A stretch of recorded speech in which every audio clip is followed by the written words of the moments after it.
You know that I spend a lot of time listening to whistleblowers throughout the bureaucracy, so let me speak about, I know on July the 21st, 2023, IRS Supervisor Special Agent Gary Shapley emailed you asking that you direct senior IRS leadership to stop retaliating against him. On May the 18th last year, IRS Special Agent Joseph Ziegler emailed you to disclose his concerns about the IRS handling of a case that he was working on.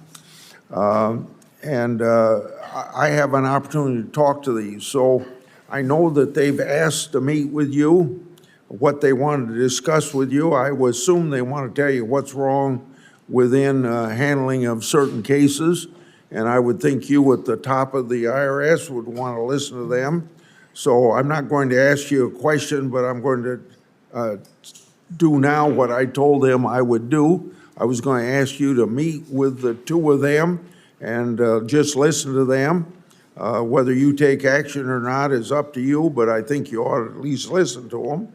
I think whistleblowers throughout government are some of the most patriotic people I know. And I would ask you to do that. Now I want to go to my first question. The IRS whistleblower program, which you know I was involved in getting enacted, that's brought $6 billion into the federal government. It's been a pretty effective and efficient program. But we have this problem of the average wait time for people to get their case closed has gotten longer and is now up to 10 years. The long average wait time is in part due to the IRS policy against paying partial awards. Under this policy, the IRS will wait years until all the years of claims are completed to pay anything whatsoever. Effectively, the IRS has created barriers to pay awards on its own that are not in the whistleblower statute passed by Congress. So you need to examine the unnecessary policy in the IRS revenue manual and work to allow partial awards to be paid to whistleblowers as quickly as possible. Could you do that? Senator, I'm glad you asked the question. Between the question that Senator Crapo asked on identity theft backlogs and your question on the backlog on our whistleblower claims, you're pointing to two very high priorities as we move forward. As I said in my opening statement, we've had a good filing season, but we have a lot more work to do. And these are two areas. I will commit to, that is an interesting recommendation on partial payments and the way we can potentially accelerate how whistleblowers who are providing such valuable information to us get their fair share of the money that they saved for the American taxpayer. So we will look into that, and I will get back to you. And also, since I didn't get an opportunity, Senator Crapo, I will get back to you on identity theft, another big priority and a big issue that we have to do better at. I'm glad that whoever makes arrests for people that violate the law in IRS, because this one contractor is now serving 5 years for disclosing information.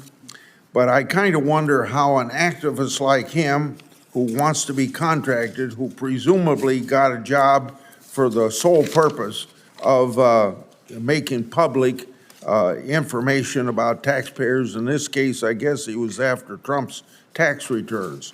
How was an activist with plans to steal taxpayer information able to get hired and gain access to taxpayer information?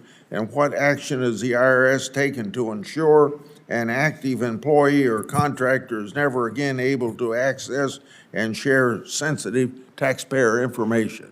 Thank you for the question. Protecting taxpayer information from unauthorized access is an absolutely solemn responsibility to the IRS.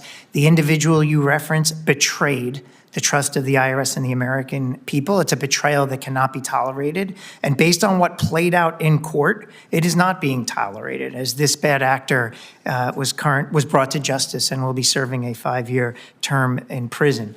From my first day on the job back in March of 23, it is a top priority to strengthen the data security at the IRS. And we have taken numerous steps to address this, working with TIGDA to make sure that we have their to-do list aligned with our to-do list. Fewer users, more robust encryption, stronger oversight, better access logs, less removable media, tighter email controls, new printer controls. All of this is ongoing and being put in place to make sure that this type of unauthorized access by a contractor, in this case it was a contractor, or an IRS employee can never happen again. There's always going to be that risk. What you try to do is narrow the risk to as small as it possibly can be. Insider threats and unauthorized access from insider threats, it's impossible to get rid of completely. But I am committed to reducing the probability to as small as it can be by putting in the sweat equity to close all those gaps.